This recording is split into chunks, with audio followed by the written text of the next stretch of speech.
روزتان بخیر بینندگان ارجمند، شما را به دیدن برنامه خبری و تحلیلی رادیوی آزادی در روز سه‌شنبه 21 می دعوت میکنیم. این برنامه با زحمت همکاران در شهر پراگ و تاجیکستان تهیه شده است. حالا شما را با موضوعات اساسی آن شناس میکنیم. 5 روزی ماتم عمومی در ایران از مراسم ویدو با پرزیدنت ابراهیم رئیسی در شهر تبریز شروع شد. در سیل‌های اخیر و زیادشوی آب دریاهای یخسو و سرخاب در ناحیه‌های بلجوان و خاولینگ، مومن‌آباد و واسه 10 منزل ضرر دیده است. بارانی از معیار زیاد بارید و سیل‌های از معیار زیاد هم به ناحیه واسه با چی دریای یخسو و چی به دریای سرخاب شسته گذشت.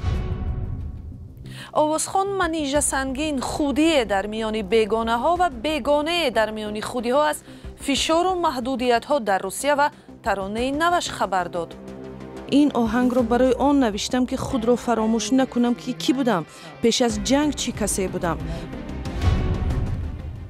یک روز بعد یافتن جسد پرزیدنت ابراهیم رئیسی و همراهانش در ایران، روز سه‌شنبه هزاران نفر برای ویدا با آنها به کوچه های شهری تبریز برآمدند. مقامات جمهوری اسلامی گفتند تابوت‌ها را تا 2 روز دیگر به قم، تهران و مشهد خواهند رساند. مراسم دفن پرزیدنت به 23 می تعیین شده است. در این باره کیومرثی عطا گزارش می‌دهد. تابوت ابراهیم رئیسی و 7 همراهش در شهر تبریز.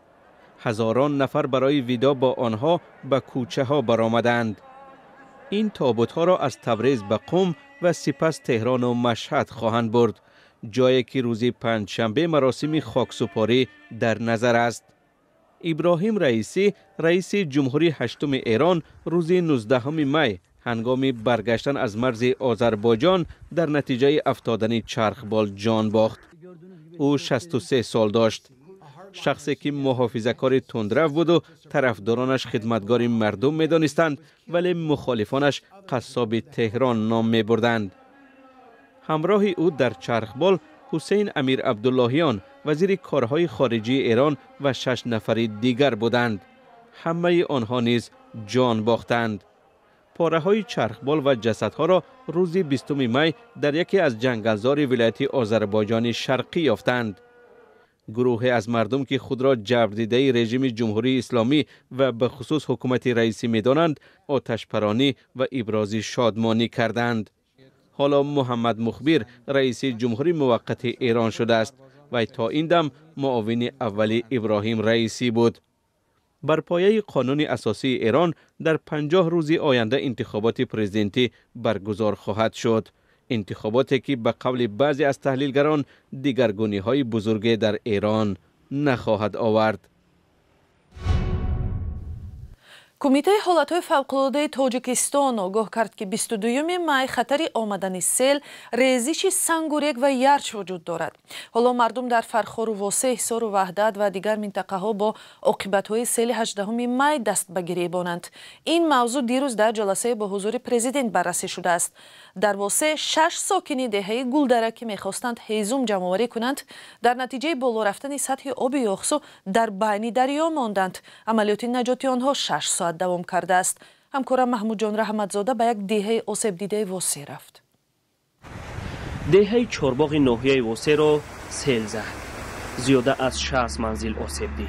منزل هایی که از تاثیر سیل ضرر دیدن معین کرد، شمارش رو معین کرد که به 61 عدد رسید. از این 61 عدد یک منزل زیست پورا، 3 منزل زیست قسمان، 19 منزل زیست انشاءات های یاری رساند و باقی مانده در قطعه های نزد حولگی لای و سنگ یعنی تاثیرش رساند. این در حالی است که 2 ماه به این سود در اینجا ساحل بندی دوام داشت. مقامات میگویند باران زیاد سبب آبخیزی گشت. روز 18 طبق پیشگویی باد و هواشناسی در بلندکوه‌های بلجوان، خاولینگ و مومن‌آباد بارانی از معیار زیاد بارید و سیل‌های از معیار زیاد هم به ناحیه واسه با چی دریای یخسو و چی به دریای سرخاب شسته گذشت که شستشوی صداهای محافظتی هم در دریای یخسو و هم در دریای سرخاب دیده شد. حالا دیده می شود مقامات رخنه را بسته ساحل را مستحکم می کنند. مقامات میگویند ساکنانی که از سیل ضرر دیده‌اند در مکان‌های خطرزا خانه ساخته‌اند. بیشترشان هم در پشت دوربین نیز اقرار شدند که آنها هیچ سندی در دست ندارند. میدونم حجت نداره، просто میوید درآمد خیلی ضرر دیده چکوکن نمیپسند. از حدود ناحیه واسه دو دریای بزرگ یخسو و سرخاب میگذرند. هر سال مقامات با صدها هزار سامانی ساحل آن را مستحکم میکنند، اما سالهاست نتوانستند پیش راه بنیاد منزل را در محلهای خطرناک بگیرند. حالا تنها شکر آن میکنند که تلفات جانی رخ نداده است. محمود جان احمدزاده، آزادی، ناحیه واسه. و وقتی هوا مساعد است در ولایت ختلان برخی باغپروران به شیناندن نهال‌های خارجی پرداختند که زود بزرگ میشوند و حاصل میدهند و دیر میپایند. نوعهای تهجوی میوه به مثل شفتالو و سیب و زردالو به قول دهقانان اگرچند شیرین و بالذت‌تر هستند اما بنابر نبود شرایط نگهداری زود ویران میشوند. گزارشی را در این باره همکارم محمد وفا رضازاده تقدیم میکند. چه حاصل دارد؟ مظفر خوجا قلوف باغداری با سابقه از ناحیه کوشانیان حدود 3 هکتار باغ دارد. مظفر خوجا سالهای پیش درختان بومی را پرورش میکرد و میوه زیاد میگرفت، ولی نمیتوانست حاصل را به فروش رساند. به گفته او میوه های محلی شیرین و آبدار هستند ولی زود خراب میشوند. این نهال های شفتالو 1 ساله هستند ولی برخلاف درختان محلی در سال اول میوه میدهند. این باغدار طی 2 سال اخیر درخت‌های وارداتی از امریکا و اروپا را پرورش میکند و این میگوید این درختان ثمر زیاد میدهند و بازارگیر هستند. اولا که همون نمودهای هرخیله بود و مقصد که تجربه نداشتند دهقانا، امروز از روی تجربه کاری سالهای اخیر نمودهای گرفت. همچون من شفتالو تا بازار میبردیم آب میشد. امروز این نمود میکسرین، یعنی هم مقصد که همه کار بانکه میکنی یا اینکه بازار میبری. اکثری باغداران در جنوب تاجیکستان که پرورش درختان وارداتی و خارجی را در باغهای محلی به راه ماندند، امیدوارند که فراتر از همه در روسیه بازاری خود را پیدا کنند. خالدار علی سعیدوف، یک ساکن ناحیه جلال‌الدین بلخی، در 9 هکتار باغش درختان بومی را پرورش میکند و میخواهد در آینده درختانی را پرورش کند که ثمری بیشتر میدهند. اویلاوی کار میکنیم، اما خودمون خانه را پیوند کرده، آلی کار داریم، سیب کار داریم، انار کار داریم، بادام کار داریم. همین بسیار باشد 2.5-3 ساله درخت همه خیلی خوشرو بسته است و خیلی آموختیم. نصیب باشه رفته زمینای خودمون هم حرکت میکنیم، با این طرف میگذاریم.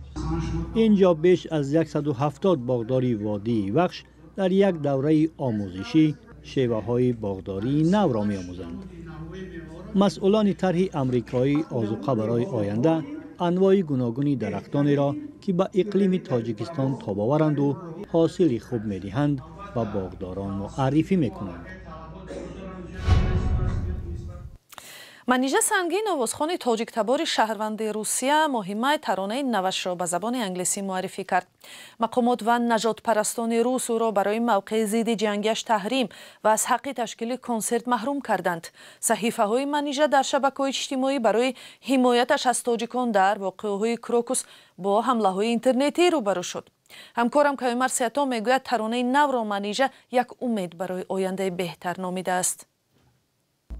And even if your hands are tied, no one can shut your mind.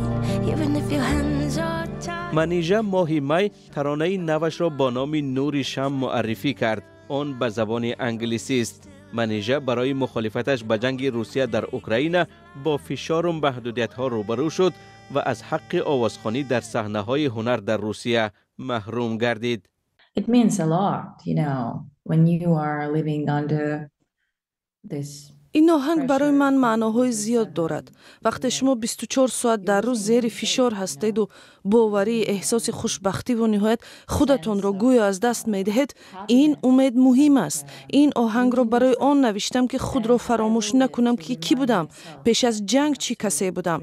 وقتی این معرکه سیاه‌کنی سر شد، وقتی این مرحله برای جهان دهشتناک آمد، در کجا بودم؟ مهم است که این را فراموش نکنیم. منیژه 32 ساله شرکتدار آخرین آزمون با نفوذ یورویژن از روسیه در سال 2021 است. او اخیراً برای پشتیبانی از تاجیکان در پی حادثه های کراکوس مورد حمله های اینترنتی و تحقیر و توهین قرار گرفت، ولی راه او به صحنه های خارجی هم چندان هموار نیست.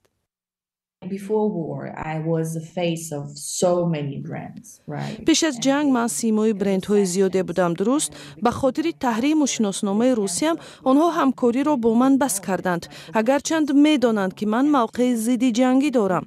این هم یک درد علاوه شد، چون که من نمیفهمم که چرا مردم ما را برای شهروندی امان بها میدهند. این عادلانه نیست.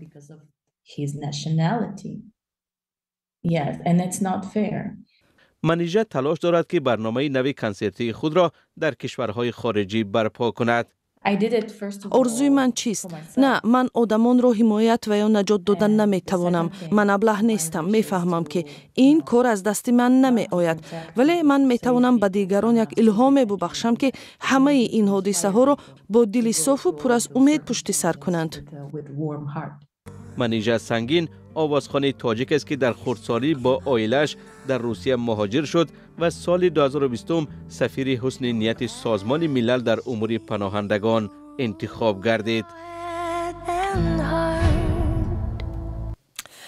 در حج امساله تسبیح نوی را در بین زائران تقسیم میکنند که گفته می شود انگیزنده های بیماری را میکشد و امکان نمیدهد باکتریاهای خطرناک از دست به دست بگذرد. تسبیح را در داخل هواپیما یا در خود مکه به زائران خواهند داد تا که ذکر و نیایششان به خطر باشد. همکارم طاهری سفر گزارش میدهد. تسبیح گردانی و خواندن حمد و ثنا بر آفریدگار. اگر گویند تسبیح میتواند خطرناک باشد شاید باور نکنید، ولی همین گونه بوده است.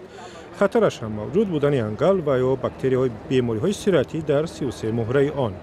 برای همین گروه از دانشمندان تسبیح ساختند که انگیزنده های بیماری را میکشد. راه طبیعی بهداشت استفاده از اسپریت است که یک معیار شده است. هر نوع محلول های بی‌ضررسازی را بگیرید، در آن اسپریت استفاده کردند. با نظر داشت جنبه مذهبی مسئله ما نمیتوانیم اسپریت را به کار بریم. ما فکر کردیم که از چه راه مسئله را حل کنیم. با تحقیق زیاد به خلاصه آمدیم از بوته چای استفاده کنیم که یک ترکیب طبیعی بهداشتی است. خاصیت چای این است که باکتری و قارچ را میکشد و برای صحت انسان هم مفید است. تزریق چای به مهره تسبیح کاری سخت‌تر است، ولی شرکت‌های دیف لابس و ایتا دیزاین راهش را یافتند و مهره ها را طوری ساختند که نرم است و خاصیت ضد باکتریایش را تا پایان مراسم حج نگه می‌دارد. طبیبان این نوع تسبیح را راه برای امن نگه داشتن زائران از بیماری‌های سیرتی می‌دانند. حج یکی از بزرگترین گرد همایی آدمان در جهان است. طبیعتاً وقتی مردم از تمام گوشه های سیاره جمع می آیند، عین زمان با خود بیماری های زیاد می آورند. مقامات کاری واقعاً خوب می کنند که همه چی را پاک نگه می دارند، ولی همیشه خطر سرایت ویروس و باکتری و دیگر بیماری های گذرنده به مردم وجود دارد. با وجود این طبیبان میگویند زائران باید توصیه‌های عادی را رعایت کنند، یعنی دستانشان را درست بشویند و قبل از سفر به هر جا واکسین‌های لازمی را بگیرند. بینندگان عزیز، برنامه ما در همینجا به آخر میرسد. تشکر که با ما بودید. خبر و ویدیوهای بیشتر را میتوانید در وبسایت ما azadi.org دسترس کنید. اینچنین به صحیفه های رادیوی آزادی در فیسبوک و اینستاگرام، تیک تاک و نکلاسنیکی وارد شوید. اگر شما هم خبری دارید میتوانید به ما بنویسید. شماره تلفن های ما در صحیفه هایمان در شبکه های اجتماعی دسترس است. خدا نگهبان شما.